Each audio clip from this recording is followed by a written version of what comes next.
Pessoal, vamos falar sobre a situação na Ucrânia, o que aconteceu nas últimas horas na linha de frente. Vamos falar sobre mais um ataque covarde da Rússia a uma instalação nuclear ucraniana. Não é aqui em Enerhodar, aqui é a usina nuclear sul, que fica mais para cá.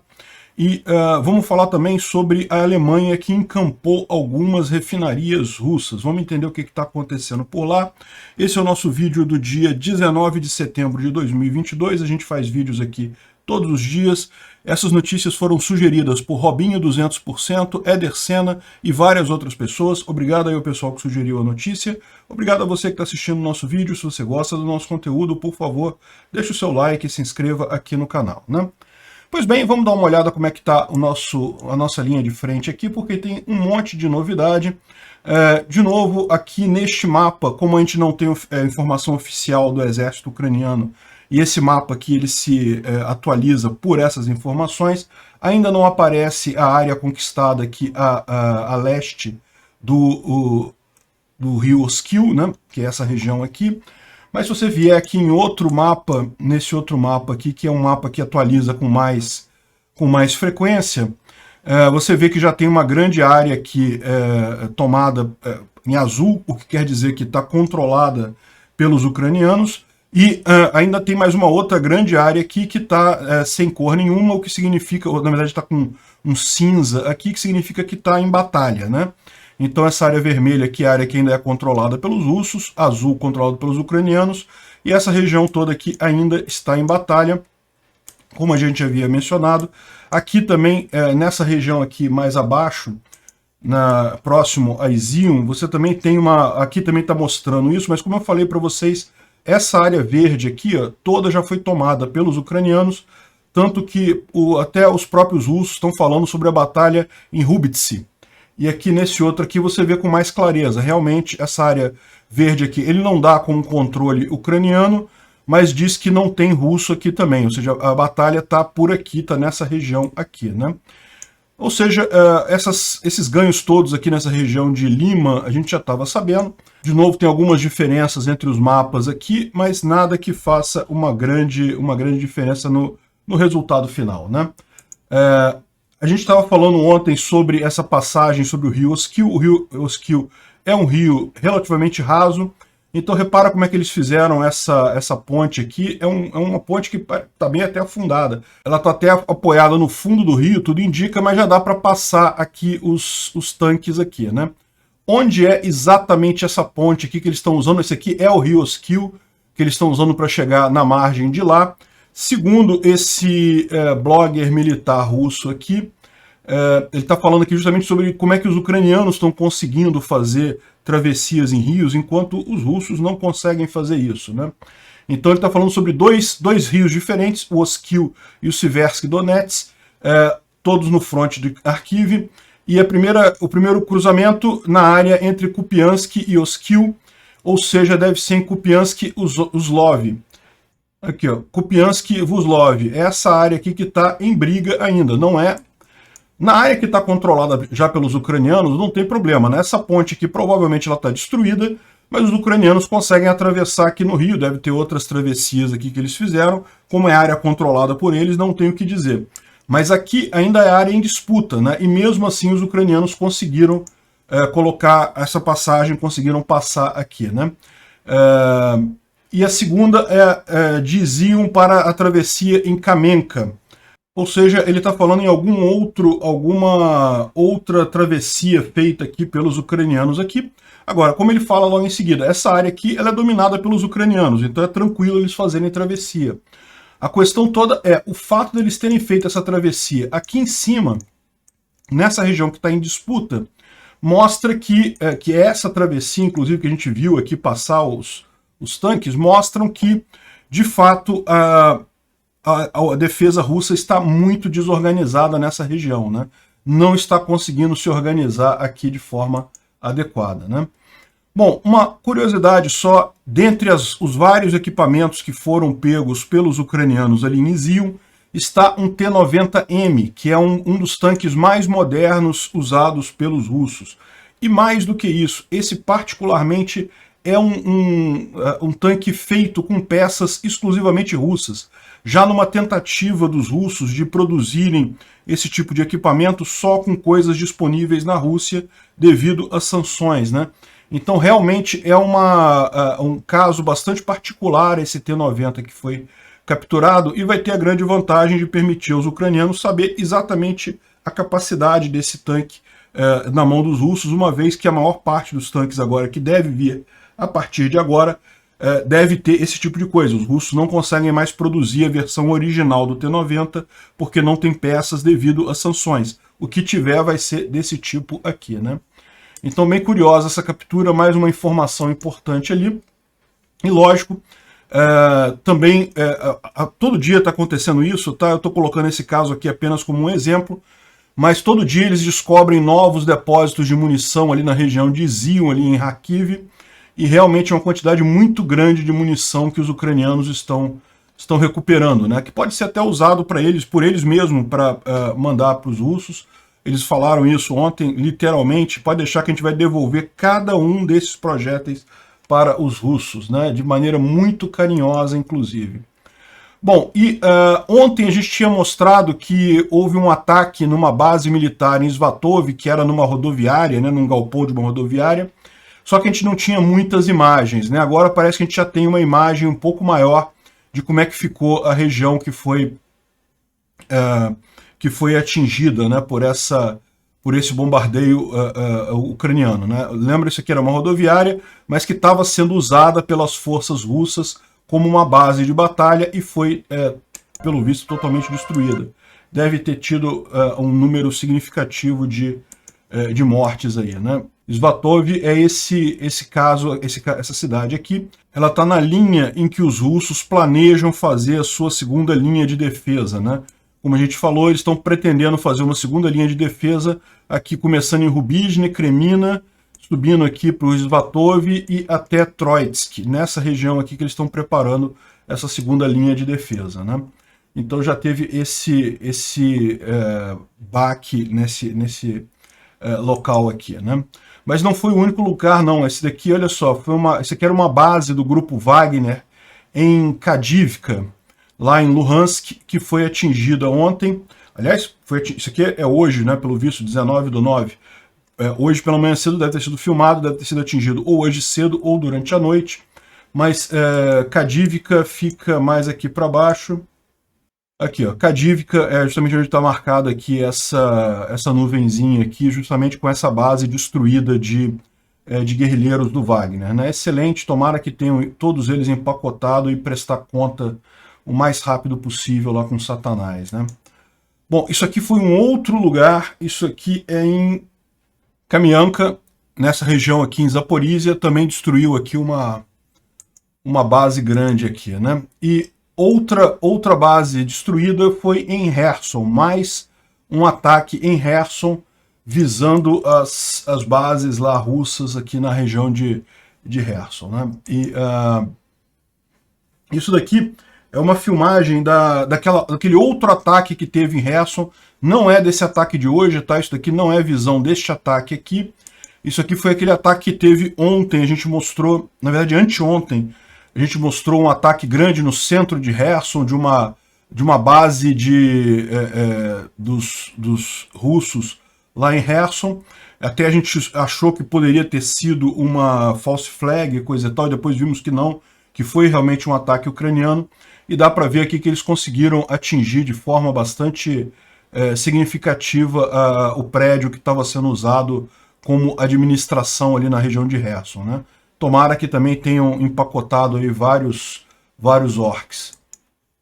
O Dmitry traz aqui uma thread interessante sobre uma conversa que teve entre 3 grandes bloggers militares russos acerca de render Kherson e Zaporizhia.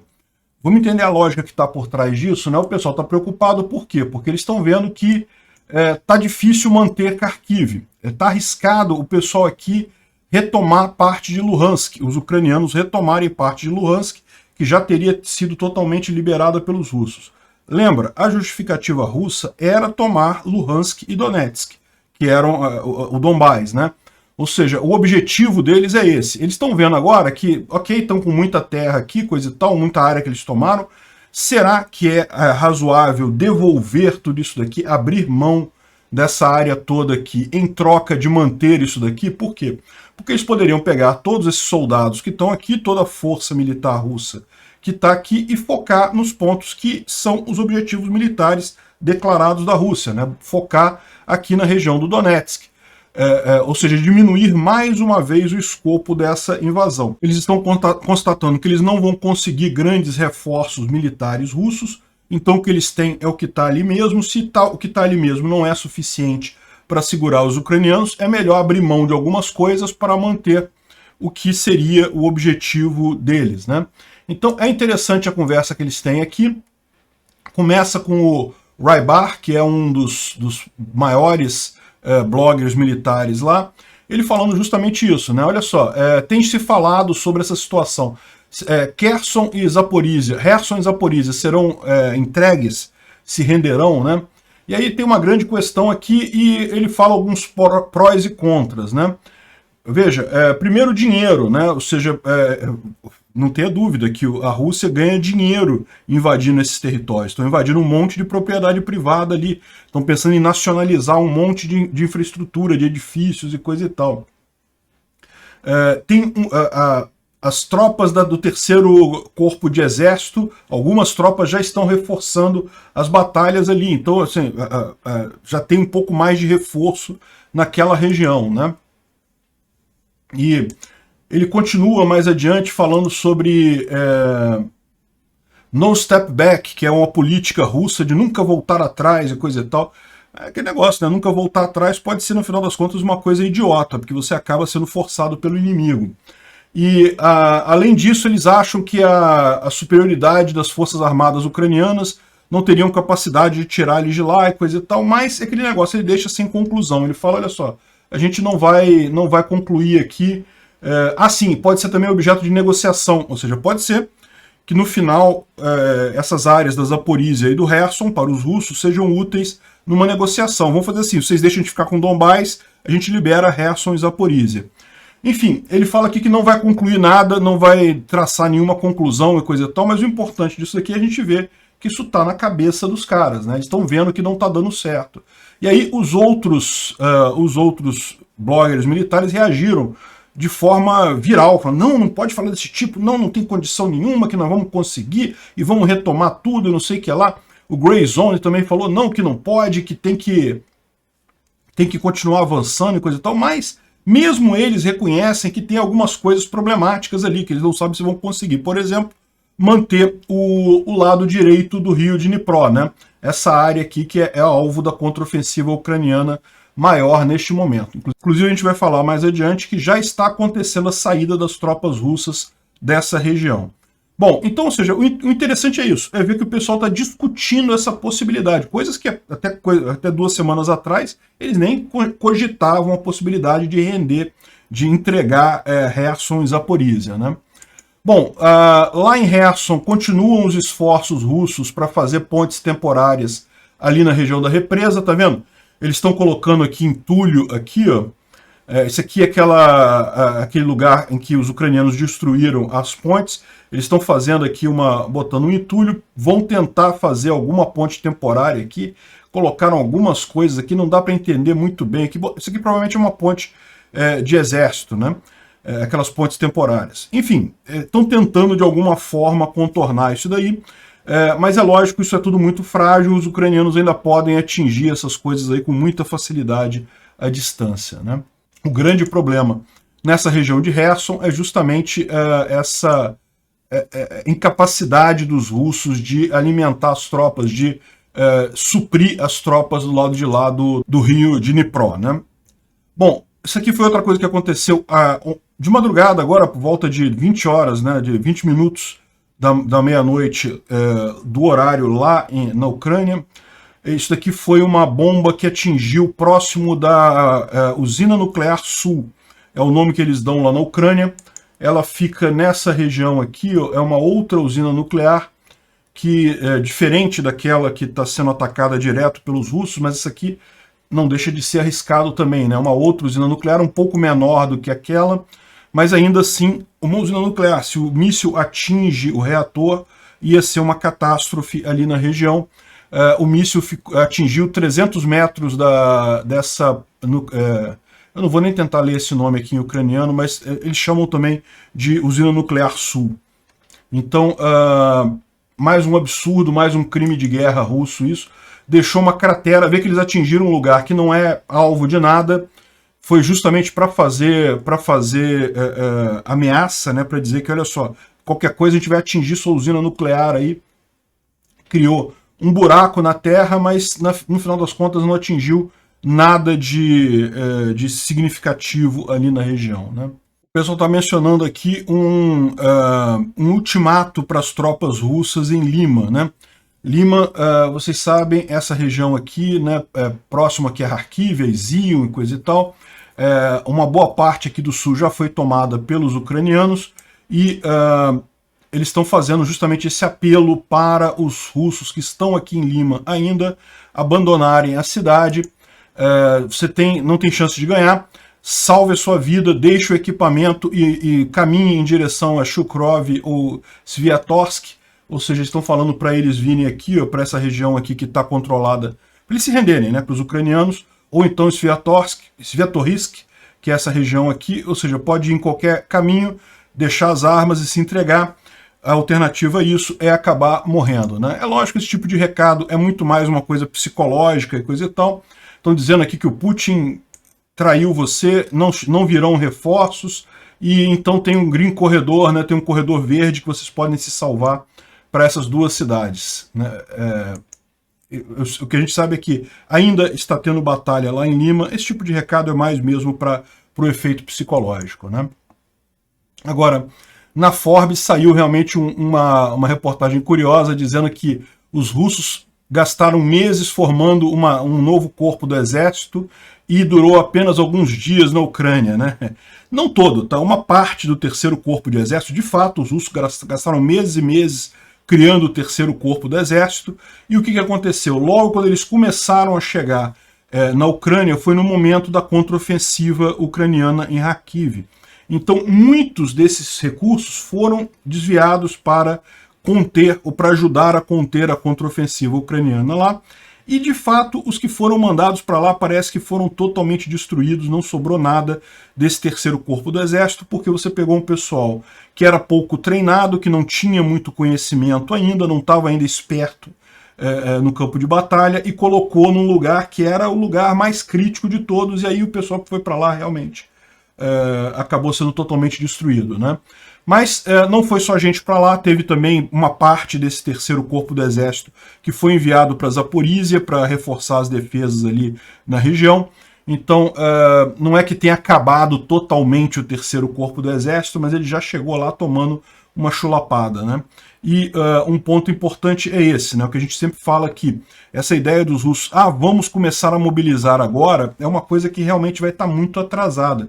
Os ucranianos começaram a mobilização em fevereiro. Agora ele tem um monte de tropas treinadas, capacitadas, experientes, um monte de gente para reforçar as linhas ofensivas deles. Enquanto os russos, mesmo que agora façam uma mobilização completa, chamem todo mundo, obriguem o pessoal a brigar, vai ter um monte de gente novata, um monte de gente que não tem capacidade de lutar na frente de batalha, vai acabar sendo presa fácil nessa guerra, né? Bom, o Instituto para Estudo da Guerra hoje está bastante interessante. Ele está falando justamente que... Bom, primeiro ele ressalta um pouco aquilo que a gente já falou, né, que o Putin está cada vez mais confiando em tropas irregulares de voluntários e no Wagner Group e coisa e tal, do que no próprio exército russo, né? Que coisa é isso, né? Então a gente já falou um pouco sobre isso ontem, vamos falar hoje também, que está começando a ter um descolamento. O exército russo, o grupo Wagner não falam mais entre si, e os Kadyrovitas também estão indo lá sem ter uma noção muito básica. Enfim, o Putin fez uma lambança com esse negócio de guerra sem uma coordenação central, né? Mas o mais interessante é que ele fala mais aqui para baixo que as forças russas estão conduzindo uma retirada controlada e deliberada na região do Oblast de Kherson, para evitar aquele colapso caótico que aconteceu em Kharkiv mais cedo neste mês. Então o que eles estão falando aqui é que tem já informações de mensagens capturadas, de ações que eles estão tomando, que justamente indicam que os russos nessa região aqui de Kherson, eles já estão fazendo uma retirada daqui. A questão toda é que eles querem fazer uma retirada controlada, eles querem fazer uma retirada não caótica, não operação barata voa, como foi em Izio, né? Eles já perceberam que eles não conseguem manter essa região aqui sob controle deles. Aliás, ontem a gente teve mais algumas cidades que foram capturadas pelos ucranianos aqui também. Bilalivka, mas não, acho que a mais importante foi aqui, ó, foi essa aqui, ó. Mala Seideminuka, essa outra cidadezinha que também foi capturada pelos ucranianos ontem. Deixa eu ver se aqui nesse mapa. Ah, sim, já mostra que Mala Seideminuka como nas mãos, pelo menos em território contestado aqui, né? Eu acho que está bem razoável esse mapa aqui nessa região, né? Bom, enfim, os russos sabem que não conseguem manter essa região aqui. Os ucranianos estão avançando devagar, é verdade, muito mais devagar do que em Kharkiv. Por quê? Porque aqui realmente eles atraíram as melhores tropas russas para cá. A ideia era essa mesmo. Neste local aqui é o local mais fácil deles lidarem com essas tropas, justamente porque eles cortam o suprimento delas, então elas acabam ficando sem suprimento. E parece, pelo que está dizendo aqui o Instituto para Estudo da Guerra, que os russos já desistiram. A questão toda é que eles estão justamente fazendo uma retirada, ou tentando fazer uma retirada controlada dessas tropas que estão nessa região, né? Outra coisa que ele menciona aqui é justamente a questão no Donbás, né? Que uns russos falaram sobre... um blogger militar russo falou sobre a ordem de no retreat, de não retroceder de forma alguma. É uma coisa estranha você ver isso, né? Porque isso denota uma certa falta de confiança no comandante que está ali na frente de batalha. Pode ser que seja melhor ele retroceder em algum momento, né? Ordem de não retroceder pode ser algo complicado. Inclusive, tem uma coisa curiosa aqui, ó. Como eu falei para vocês, essa região toda aqui, embora esteja marcada aqui como controle russo, né? É uma região que tem questionamentos aqui. Tem gente dizendo que já tem ucraniano nessa região por aqui, né? E, por exemplo, se você olhar aqui, ó, as autoridades de Donetsk, os russos em Donetsk, falaram que repeliram um ataque ucraniano a Kremina. Ou seja, os ucranianos tentaram atacar a cidade de Kremina aqui ontem. Os russos estão dizendo isso. Só que se os ucranianos estão aqui, é porque eles entraram em algum lugar aqui, de alguma forma, eles já estão muito mais à frente do que está indicado, por exemplo, nesse mapa aqui, ou mesmo nesse outro aqui, né? Você vê que toda essa região aqui ainda aparece com um domínio russo, enquanto para ter um ataque ucraniano em Kremina é porque tem alguma coisa a mais aqui, né? Nesse mapa dá para ver também aqui Bielorrivka, que já foi liberada pelos ucranianos, isso eu já falei para vocês também, embora neste mapa aqui ela ainda conste como na mão dos russos, né? Ela já foi liberada pelos ucranianos, e os ucranianos estão lutando próximo a Lysychansk e Severodonetsk. Agora, Kremina aqui significa que tem mais coisa que a gente não está sabendo nessa história, né? Tem uma thread muito interessante aqui do Chris O, que é na verdade uma tradução da thread do Ian Matviv, que é um comentarista russo, né? Então ele está falando sobre o porquê da falha dos russos na região de Kharkiv. E ele aponta algumas coisas aqui que são realmente bastante sintomáticas, né? Por exemplo, a falta de um comando unificado. É o que a gente falou no vídeo de ontem, falamos hoje também, o Estudo para Estudo da Guerra está falando também.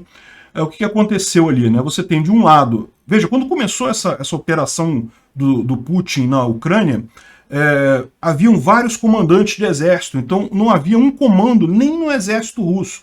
Haviam vários comandos regionais atuando, e além o Wagner, e além disso os Kadyrovitas. Então você tinha vários grupos mais ou menos independentes fazendo essa invasão.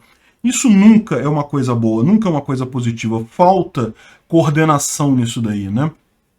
Então, essa falta de comando unificado foi um dos problemas. Isso está se agravando, por quê? No momento que você começa a ter falha, que você começa a ver os ucranianos tomando terreno, Aí começam as acusações, um começa a jogar a culpa no outro. Não, foi o tal corpo que fugiu. Ah, mas fulano entregou tal cidade. Ah, mas não sei o que lá. Então você começa a ter esse tipo de acusação, começa a criar ressentimento. O Putin fez essa guerra achando que ia ganhar tão fácil que ele botou o comando distribuído para fazer um jogo político, né? Fazer um jogo do tipo, ah não, olha só, todo mundo participou da guerra, todo mundo participou da invasão, da, entre aspas, operação especial. Só que se deu mal. E aí quando você tem que realmente lutar uma guerra, isso mostra problemas, né? Bom, também problemas de suprimento, né? Problemas de logística. Como a gente vem falando, os ucranianos têm atacado diretamente a logística russa. Esse é um dos grandes motivos pelos quais os russos não estão conseguindo muitas vitórias, estão com problemas nessa guerra. Falta de reforços, né? Falta de troca de combatentes. O pessoal já está cansado, como os russos estão com falta de pessoal, eles não conseguem fazer rotação de tropas no ritmo adequado, não conseguem descansar as tropas deles, tudo isso é evidentemente um problema. Ele aponta também a falta de treinamento no exército, ou seja, o terceiro corpo do exército foi para lá praticamente verde, sem treinamento adequado, sem uma visão experiente, né, da linha de frente.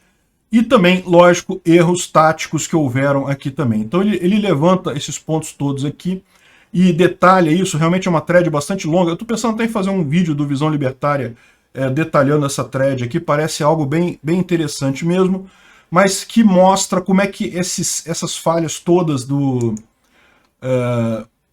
dos russos acabaram levando a essa situação trágica, né? E que, lógico, tende a piorar a situação, tende a cada vez mais corroer a confiança no exército russo, nas tropas do Wagner. O Wagner já está começando, o grupo Wagner já está começando a atacar as coisas por conta própria, independente de planejamento. Isso só é positivo no final das contas, né? Para os ucranianos é extremamente positivo. Bom, a gente teve a informação já há uns 2 dias atrás, mas a gente não teve tempo de falar nos vídeos passados, que a Alemanha tomou controle das refinarias de óleo russas no território alemão, né? Eu sou um cara muito focado em propriedade privada, acho que propriedade privada é sagrado, não se pode tomar propriedade dos outros. Mas eu também acredito no PNA, na ética libertária, no princípio da não agressão. E o fato é, no momento que a Rússia agrediu a propriedade privada na Ucrânia, invadiu a Ucrânia, isso significa que ela não tem respeito pela propriedade privada. Então justifica outros países, outras empresas tomarem coisas russas também. Eu acho que é perfeitamente válido a Alemanha ter tomado essas refinarias de propriedade da Rússia, afinal, foi a Rússia que começou a desrespeitar o princípio da propriedade privada, né? Existe um princípio no direito, inclusive na ética libertária, que tem um nome lá nos Estados Unidos de Stopel. Aqui no Brasil tem um nome estranho também, doutrina dos direitos, alguma coisa, mas não vou lembrar agora de cabeça. É Stopel nos Estados Unidos, que diz basicamente o seguinte: se você abre mão de um princípio de direito, se você agride aquele princípio de direito de outra pessoa, significa que você está abrindo mão daquilo para você, o que faz todo sentido.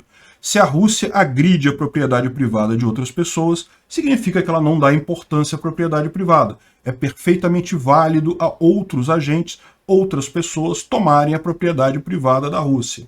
Então, ponto final nesse assunto. Excelente Alemanha, acho que todos os ativos russos no exterior deveriam ser tomados. O Zelensky fez um pronunciamento dizendo que não está tendo pausa nenhuma na contraofensiva não, né? Porque está tudo de acordo, está seguindo de acordo com o esperado.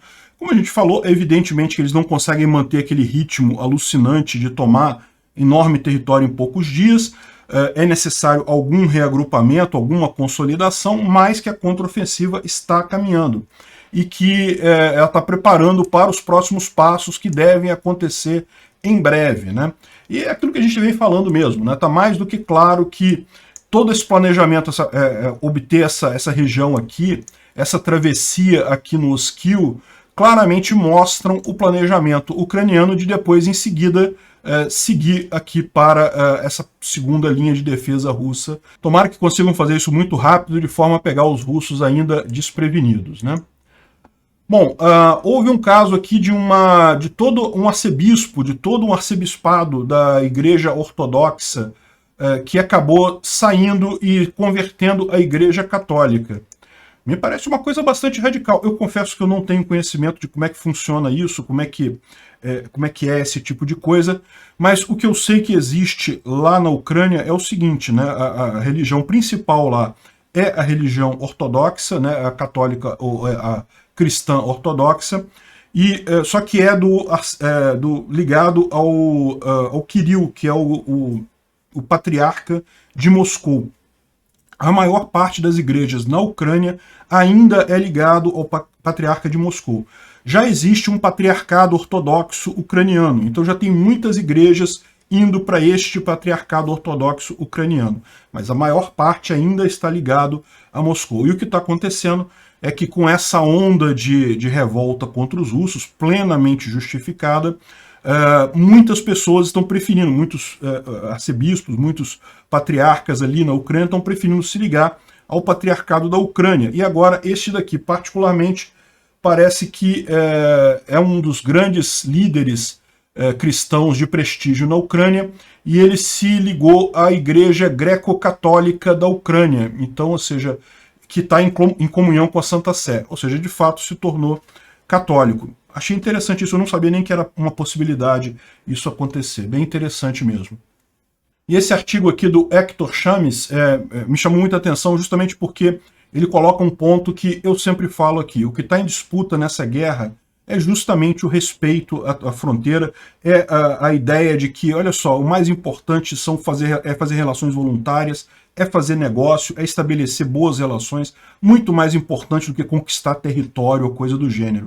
Putin precisa ser parado para que essa imagem de mundo, que é coisa do século XIX, XX, seja deixada para trás definitivamente. É muito importante essa derrota do Putin lá, até para trazer paz nas Américas, acabar com disputa de território, achar que vale a pena invadir alguma coisa, enfim, em todo o mundo a gente está passando por uma era em que é muito mais importante as relações econômicas do que quem é que detém o território em si.